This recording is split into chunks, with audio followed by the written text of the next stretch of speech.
বিসমিল্লাহির রহমানির রহিম। প্রিয় দেশবাসী, আসসালামু আলাইকুম।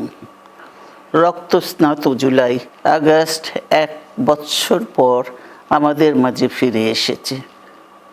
দীর্ঘ 16 বছর ফ্যাসিস্টদের নির্মম অত্যাচার, নির্যাতন, গ্রেফতার, হত্যা, খুনের মাধ্যমে গণতন্ত্রকে ধ্বংস করে এবং একদলীয় শাসন ব্যবস্থা চিরস্থায়ী করতে চেয়েছিল আওয়ামী শাসক গোষ্ঠী।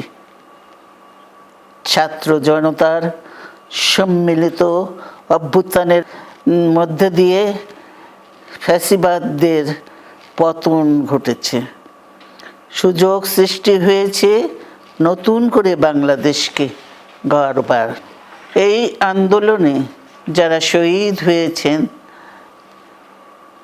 তাদের জানাচ্ছি আন্তরিক শ্রদ্ধা, আহতদের সমবেদনা।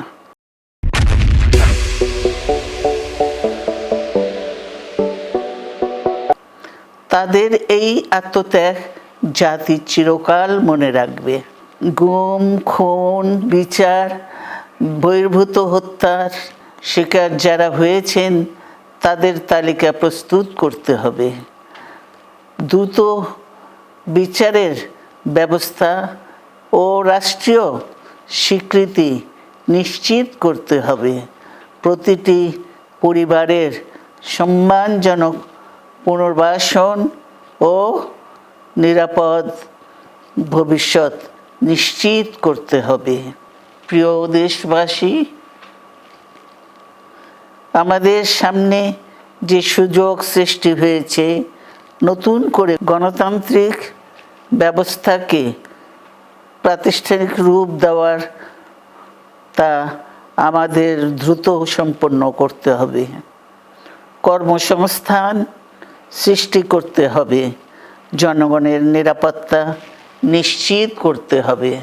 সর্বোপরি বাংলাদেশের স্বাধীনতা, সার্বভৌমত্বকে রক্ষা করতে হবে যে কোনো মূল্যে। বীরের এই রক্তস্রোত, মায়ের অশ্রুধারা যেন বৃথা না যায় তা নিশ্চিত করতে হবে। ঐক্য বজায় রাখতে হবে। আসুন আমরা সবাই মিলে শহীদ জিয়ার স্বপ্নকে বাস্তবায়িত করি কোটি মানুষের নতুন বাংলাদেশের নির্মাণের স্বপ্নকে। আল্লাহ হাফেজ। বাংলাদেশ জিন্দাবাদ।